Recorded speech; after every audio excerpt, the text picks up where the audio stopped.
We are interrupting our regular programming here on Newsmax TV to bring you a statement directly from the press room at the White House. We are expected in mere moments to see the President of the United States step to that podium to talk about some information of great national interest. And let me quote directly from a statement that has been released by the Presidential Press Secretary.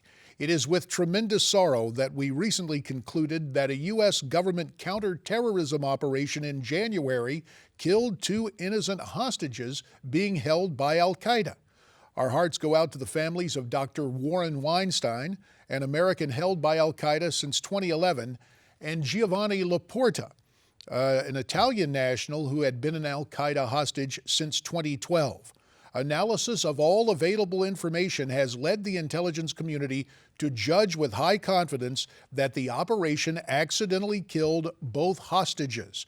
The operation targeted an al-Qaeda-associated compound where we had reason to believe, or let me check that now, we had no reason to believe either hostage was present, located in the border region of Afghanistan and Pakistan. No words can fully express our regret over this terrible tragedy. And again, this is a statement directly from the press office in the White House. Let me continue now because there is more news. Quoting again directly from the statement, we also believe two other Americans were recently killed in U.S. government counterterrorism operations in the same region. We have concluded that Ahmed Farouk, an American who was an al-Qaeda leader, was killed in the same operation that resulted in the deaths of Dr. Weinstein and Mr. Laporta. We have also concluded that Adam Gahan, an American who became a prominent member of al-Qaeda, was killed in January, likely in a separate U.S. government counterterrorism operation. While both Farouk and Gahan were al-Qaeda members, neither was specifically targeted, and we did not have information indicating their presence at the sites of these operations. The President directed that the information being shared today, which was properly classified until now, be declassified and shared with the American people. He takes full responsibility for these operations and believes it is important to provide the American people with as much information as possible about our counterterrorism operations, particularly when they take the lives of fellow citizens. The uniquely tragic nature of the operation that resulted in the deaths of two innocent hostages is something we do our utmost to ensure is not repeated. To this end, although the operation was lawful and conducted consistent with our counterterrorism policies, we are conducting a thorough, independent review to understand fully what happened and how we can prevent this type of tragic incident in the future. Many within our government spent years attempting to locate and free Dr. Weinstein and Mr. Laporta. The pain of their deaths will remain with us as we rededicate ourselves to adhering to the most exacting standards in doing all we can to protect the American people. And that ends the statement of the press secretary released by the White House just a short time ago. Again, we are awaiting a statement from the President of the United States. Initial reports indicated President Obama would step into the press room there at the White House at 10 o'clock Eastern Time. Obviously, we're about 10 minutes past that mark now, but we anticipate a statement from the President. So let's take the official statement from the press secretary and boil it down to everyday language. What we have is a situation where friendly fire has apparently taken the life of one American hostage and one Italian national. And even as the loss of those two men is mourned, obviously, and there will be an inquest into exactly what happened with this intelligence and the way this came about, it is also worth noting that in this same release, the White House is letting us know that two Americans associated with al-Qaeda, two enemy combatants for all intents and purposes, were also killed in previous operations. Ahmed Farouk apparently died in the same operation that took the life of the American citizen, the American hostage, Dr. Warren Weinstein, and the Italian national, Giovanni Loporto. But Adam Gadon, whose name has been prominent in the news as an American who embraced al-Qaeda and became one of their prominent leaders, the news we are seeing here is that Adam Gadon apparently was killed in January in an earlier operation. Now, there remains debate within the body politic about the treatment of American citizens. Should they receive due process, or is military justice, as we see file footage of ISIS and other terror groups in the Mideast?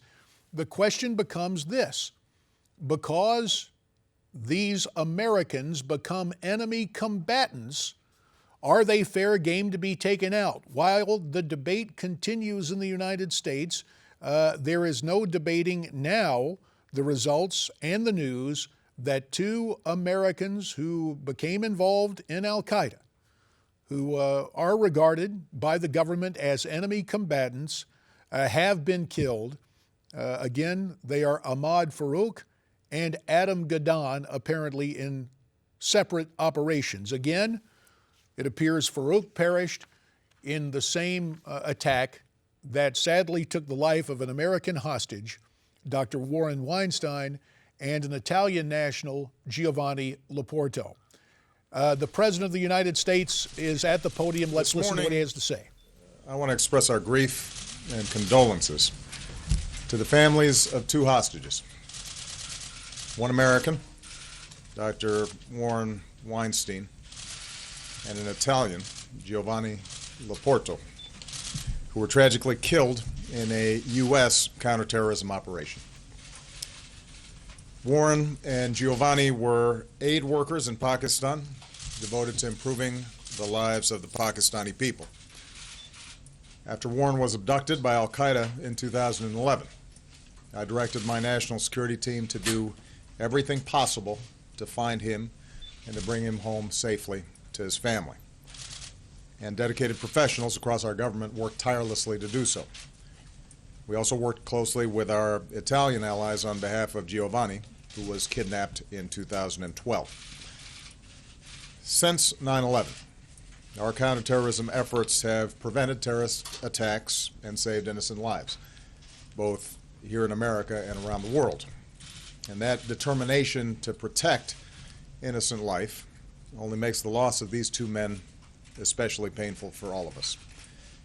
Based on information and intelligence we have obtained, we believe that a U.S. counterterrorism operation targeting an al-Qaeda compound in the Afghanistan-Pakistan border region accidentally killed Warren and Giovanni this past January. Yesterday I spoke with Warren's wife, Elaine, and Prime Minister Renzi of Italy. As a husband and as a father, I cannot begin to imagine the anguish that the Weinstein and Loporto families are enduring today. I realize that there are no words that can ever equal the loss. I know that there is nothing that I can ever say or do to ease their heartache. And today I simply want to say this. As President and as Commander-in-Chief, I take full responsibility for all our counterterrorism operations, including the one that inadvertently took the lives of Warren and Giovanni. I profoundly regret what happened. On behalf of the United States government, I offer our deepest apologies to the families. As soon as we determined the cause of their deaths, I directed that the existence of this operation be declassified and disclosed publicly. I did so because the Weinstein and Loporto families deserve to know the truth. And I did so because, even as certain aspects of our national security efforts have to remain secret in order to succeed, the United States is a democracy committed to openness in good times and in bad. Our initial assessment indicates that this operation was fully consistent with the guidelines under which we conduct counterterrorism efforts in the region, which has been our focus for years because it is the home of al-Qaeda's leadership. And based on the intelligence that we had obtained at the time, including hundreds of hours of surveillance, We believed that this was an al-Qaeda compound, that no civilians were present, and that capturing these terrorists was not possible. And we do believe that the operation did take out dangerous members of al-Qaeda. What we did not know, tragically, is that al-Qaeda was hiding the presence of Warren and Giovanni in this same compound. It is a cruel and bitter truth that in the fog of war generally and our fight against terrorists specifically, mistakes, sometimes deadly mistakes, can occur. But one of the things that sets America apart from many other nations, one of the things that makes us exceptional, is our willingness to confront squarely our imperfections and to learn from our mistakes. Already I've directed a full review of what happened. We will identify the lessons that can be learned from this tragedy and any changes that should be made. We will do our utmost to ensure it is not repeated. And we will continue to do everything we can to prevent the loss of innocent lives, not just innocent Americans, but all innocent lives in our counterterrorism operations. Today we join their families and friends in honoring Warren and Giovanni, two humanitarians who came from different countries but who were united by a spirit of service. For decades, Warren lived the ideals of our country, serving with the Peace Corps and later with the United States Agency for International Development. He devoted his life to people across Africa and South Asia. He was a loving husband, father, and grandfather who willingly left the comforts of home to help the people of Pakistan. At the time of his abduction, he was a USAID contractor focusing on helping Pakistani families escape poverty and give a better life to their children. Giovanni's humanitarianism also took him around the world, to the Central African Republic, to Haiti, and ultimately Pakistan. Like Warren, he fell in love with Pakistan and its people and believed passionately that he could make a difference in their lives. Giovanni's service reflected the commitment of the Italian people, our great allies and friends, to the security and dignity of people around the world. And today is a reminder of the bonds of friendship between our countries and the shared values that bind Americans and Italians together. There could be no starker contrast between these two selfless men and their al-Qaeda captors. Warren's work benefited people across faiths. Meanwhile, al-Qaeda boasted to the world that it held Warren, citing his Jewish faith. Al-Qaeda held both men for years, even as Warren's health deteriorated. They deprived these men of precious, irreplaceable years with family who missed them terribly. Amid grief that is unimaginable, I pray that these two families will find some small measure of solace in knowing that Warren and Giovanni's legacy will endure. Their service will be remembered by the Pakistani men, women, and children whose lives they touched and made better. Their spirit will live on in the love of their families, who are in our thoughts and prayers today, especially Warren's wife, Elaine, their daughters, Alicia and Jennifer, and their families. And the shining example of these two men will stand as a light to people the world over who see suffering and answer with compassion, who see hatred and offer their love, who see war and work for peace. May God bless these two brave men, and may He watch over and comfort their families for all the years to come.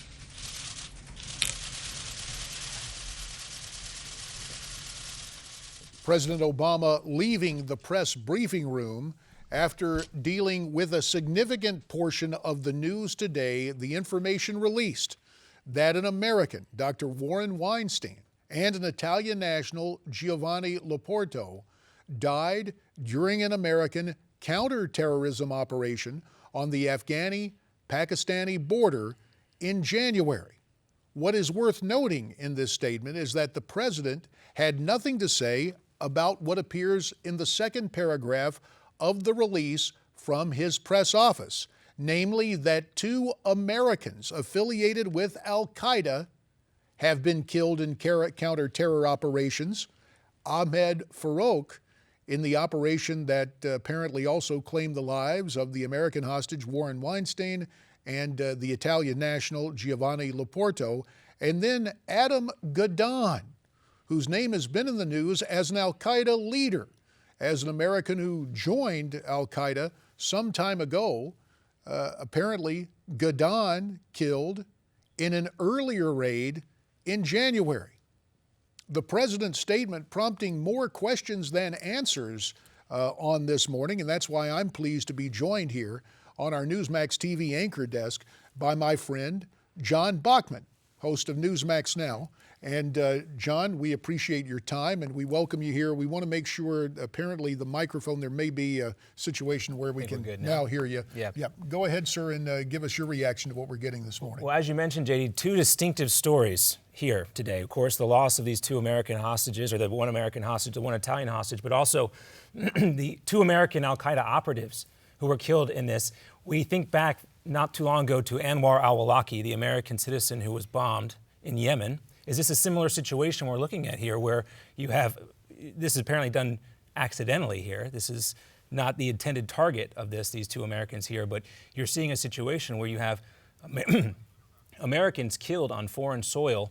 The president had previously outlined his policy on doing this in response to sort of criticism with the Anwar al-Awlaki situation, but you see what can happen in these situations. And also it's hard, at least at this stage, to wrap your head around the coincidence that these two hostages would be held there where also two Americans were working. Were they using them in some way to get more information or some sort of psychological process involved there? Well, this again prompts more questions than answers. Obviously, the president wanted to get the information to the American people about the friendly fire incident that took the life of Dr. Warren Weinstein, an American hostage, and Giovanni Loporto, the Italian national who likewise was held hostage by al-Qaeda. Now, as we discussed this earlier, and the president, I think quite, from my vantage point, amazingly avoided any mention of the Americans in al-Qaeda, it seems to me to suggest that there may be a reticence on his part to deal with the political dimension here. And we always have to look at the legal and political dimension because, as we know, a debate rages in this country about the rights of due process for American citizens. There are many who are of the school of thought that once Americans take up arms against the nation, they merit a designation as enemy combatants, and therefore they are legitimate targets. And it is striking to me today that the commander-in-chief, with, yes, the regrettable and sorrowful news about the death of the American hostage and the Italian hostage in this U.S. counterterrorism operation, neglected to mention the action against the Americans who I believe could be called enemy combatants. Also interesting to note, too, the president's body language as he left the podium. He did not end it really with a goodbye or anything. He dropped his head and walked away from the podium. Obviously, no intention there of taking any questions, avoiding the prospect of a follow-up question about the other huge story that's tied to this. And also, this has been a difficult situation for the president because he has been challenged from both sides on this issue where it seems a little duplicitous, where he would say that foreign terror suspects should be tried and jailed on American soil while also going after U.S. citizens without due process on foreign soil. Well, the debate will continue to rage, and from my vantage point as an elected official post 9/11, I happen to believe personally that the rules of war, if you want to call them that, if you take a look at past designation of American traitors, people who abandon the nation and take up arms against our nation, they are rightfully defined as enemy combatants. And yet there is a significant portion of our population and people who represent this argument, who are representing others officially now in Washington, D.C., who say, wait a minute, you do not want to abandon the notion of due process for any American citizen. But again, John, I just find it very curious that the president stopped with the mention of the fratricide, the friendly fire that took the American life and that of an Italian hostage. And also always jarring to see a U.S. president stand there at the podium and talk about mistakes made and lives lost, especially an American life lost. And You know, you don't see that very often. And that was also, you could get the sense of this press conference coming at 10 o'clock. We don't hear this type of stuff from the president very often, so you know this is, there's a lot more to this story that we're going to have to follow up on. And again, we understand the very human compulsion for any leader, regardless of partisan affiliation, to express regret about the death of innocent Americans.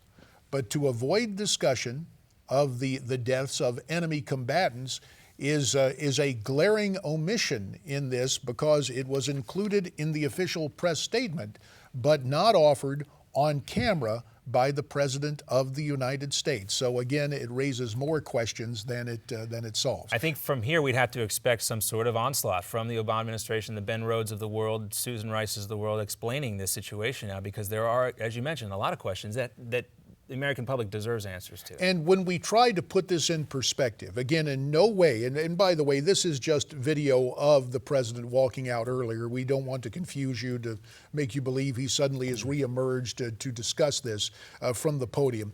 A couple of other points need to be made in the broader conduct, or the broader context of the conduct of our foreign policy and national security operations. We think back to the Benghazi situation, where initially, and now in the fullness of time, we know there was a raft of disinformation offered about a YouTube video somehow enraging the Arab street, so to speak. And we had the President of the United States maintain that story, even to the point of using it as he addressed the General Assembly of the United Nations. And when we think about our international relationships already, where we see problems with a resurgent Russia, as Vladimir Putin tries to capture almost the essence of a neo-Soviet Union in terms of Russian expansionism.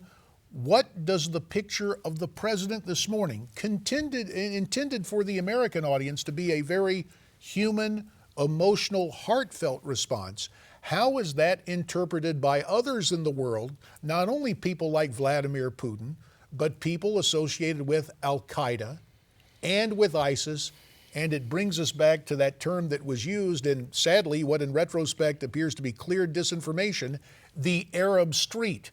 Rather than inflaming, rather than pacifying the Arab street, does this encourage those who can interpret a sign of weakness intended as a sign of empathy? Does this send yet another confusing message to the rest of the world from our commander-in-chief? Well, you can only imagine how this type of information is going to be used by Al-Qaeda for their own propaganda purposes, where you have hostages that were killed by friendly fire. Nightmare scenario for, and also a good reminder for all of us about where we still are in this global war on terror. The president wanted to dismiss and not use the term a global war on terror, but this right here is a clear-cut example, and it makes it very hard for him to deny that we still have a long way to go. To recap, we broke into programming today to bring you the announcement from the President and the White House that an American hostage, Dr. Warren Weinstein, was killed in an American counterterrorism operation, likewise perishing in that same counter-terror attack launched by our nation was Giovanni Loporto, an Italian national.